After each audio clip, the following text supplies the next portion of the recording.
A working man.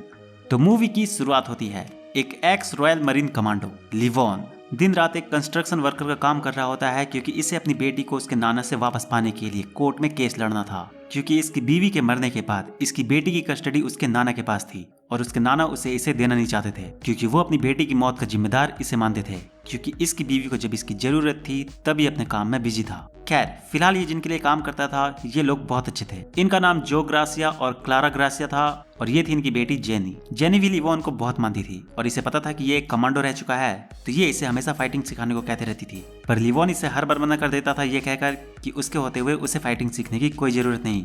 वैसे तो वो अपने पास्ट को छोड़ चुका है, पर उसे जब भी उसकी जरूरत पड़ेगी वो उसकी मदद करने आ जाएगा। तो अब यहाँ होता यह है कि एक दिन जेनी जब अपने दोस्तों के साथ एग्जाम खत्म होने की खुशी में पार्टी करने जाती है तो क्लब से इसे किडनैप कर लिया जाता है। जेनी के किडनैप होने पर ये लोग पुलिस को तो कांटेक्ट करते हैं, पर पुलिस कुछ नहीं कर पाती। उल्टा इन्हें और बोल देती है कि ऐसे केसेस को भूल जाना ही बेहतर होगा, आज तक कोई लड़की वापस नहीं आई है।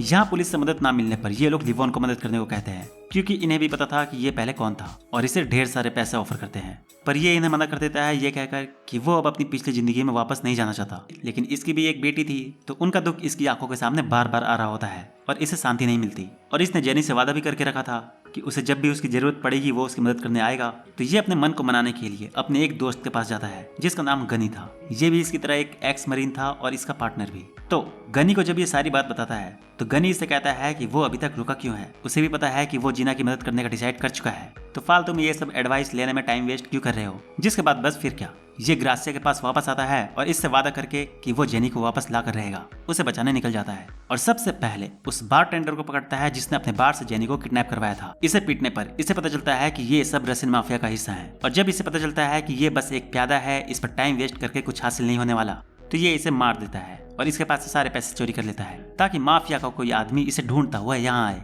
और यहाँ इत्तेफाक से माफिया का लीडर ही यहाँ आ जाता है, यानी कि मेन बॉस। इसका नाम वोलो था और अमेरिका में सारे रशियन माफिया का लीडर यही था। हालांकि फिलहाल लिवॉन को इसके बैकग्राउंड के बारे में पता नहीं था। ये इसका पीछा ये सोचकर करता है कि ये कोई माफिया का मेंबर होगा तो इससे उसे जेनी की और इन्फॉर्मेशन मिल जाएगी। वैसे इसे टॉर्चर करते वक्त जब इसे इसकी हकीकत के बारे में पता चल भी जाती है तो इसे कुछ खास फर्क नहीं पड़ता। ये थोड़ा भी नहीं डरता कि उसके हाथ गलती से कौन लग गया है। वैसे इसने जीना को किडनैप नहीं करवाया था और ये इसे ये भी बता देता है कि ये काम माफिया के लोगों का भी नहीं है, ये काम उसके बेटे ने किया है जिसे उसने कब का घर से निकाल दिया है। अब वैसे तो इसे यहाँ काम के लायक इन्फॉर्मेशन मिल गई थी, पर ये पता करने के बाद भी ये वोलो को नहीं छोड़ता, क्योंकि ये था तो एक गुंडा ही। तो ये जाते जाते इसे भी यहाँ मार देता है। और इसके बेटे का नाम डीमी था, तो डीमी तक कैसे पहुंचा जाए इसके लिए ये अपने एक दोस्त जो कि पुलिस में था उससे कांटेक्ट करता है। तो ये इसे डच के बारे में बताता है कि डीमी तक पहुंचने के लिए उसे पहले उससे कांटेक्ट करना होगा, क्योंकि डीमी का ड्रग्स का बिजनेस वही संभालता है। ये इन्फॉर्मेशन मिलते हैं ये एक बायर बनकर डच से मिलने पहुंच जाता है और उसका भरोसा जीतने के लिए पहले कम क्वांटिटी में ड्रग्स खरीदता है और फिर जब उसे भरोसा हो जाता है तो ये फिर क्वांटिटी बढ़ा देता है ताकि उसकी सप्लाई डच के औकात से बाहर हो जाए और उसे डीमी के पास जाना पड़े।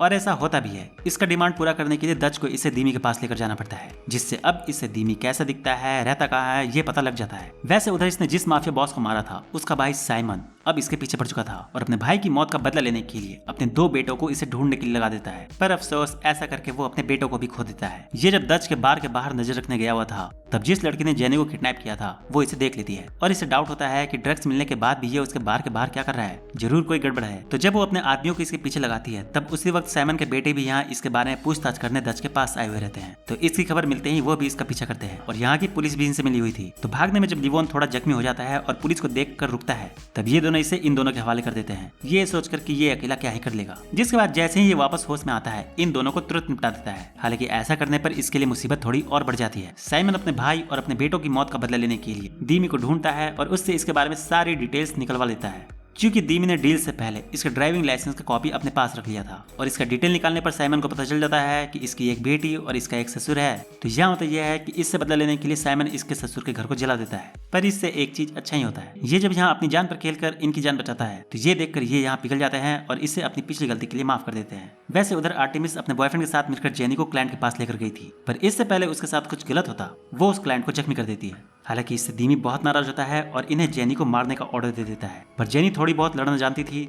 तो ये लोग जब इसे मारने ले जाते हैं तब ये यहाँ से भाग जाती है। पर आखिर में इसके साथ भी वही होता है जो लिवोन के साथ हुआ था। ये भी उन पुलिस वालों को देखकर रुकती है और वो लोग फिर इसे इनके हवाले कर देते हैं। जिसके बाद इसने जिस क्लाइंट को जख्मी किया था वो दिमी को कॉल करके इसे वापस बुलवाता है कि वो उसे खुद सजा देगा। पर यहाँ दिक्कत की कोई बात नहीं रहती। बात अब परिवार तक आ गई है। ये देखकर लिवोन गुस्से में आ जाता है और सब कुछ जल्दी खत्म करने के लिए अपनी बेटी को गनर के पास छोड़कर उससे ढेर सारे हथियार लेता है और सीधे दिमी पर अटैक करने पहुंच जाता है। और यहाँ इसे जेनी का पता निकलवाकर सबसे पहले इसे मारता है और फिर उस बार में अटैक कर देता है जहाँ जेनी थी। और यहाँ जेनी को किडनैप करने के लिए ये आर्टेमिस के बॉयफ्रेंड को बहुत बुरी मौत मारता है। वैसे यहाँ डच भी इससे लड़ने आता है कि उसने उसे धोखा क्यों दिया, पर ये ईमानदारी से इससे लड़कर इसे भी मार देता है। और आखिर में साइमन भी अपने आदमियों को लेकर यहाँ आ जाता है, पर इससे बेचारे को यहाँ और जलील होना पड़ता है। ये इसके आदमियों को मारकर इसके सामने से जेनी को लेकर यहाँ से निकलता है। और जब ये माफिया के नए लीडर से मदद मांगता है तो वो इसकी मदद करने से मना कर देते हैं, ये कहकर कि वो उसके परिवार की गलती की वजह से माफिया को खतरे में नहीं डाल सकते। खैर आखिर में ये जीना को ग्रासिया के पास पहुंचा देता है और पहली बार गनर के घर में अपनी बेटी के साथ एक परिवार की तरह बैठकर खाना खाता है।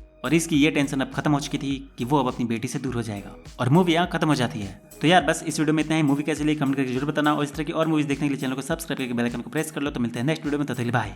और हाँ, जाते जाते वीडियो लाइक जरूर करते जाना।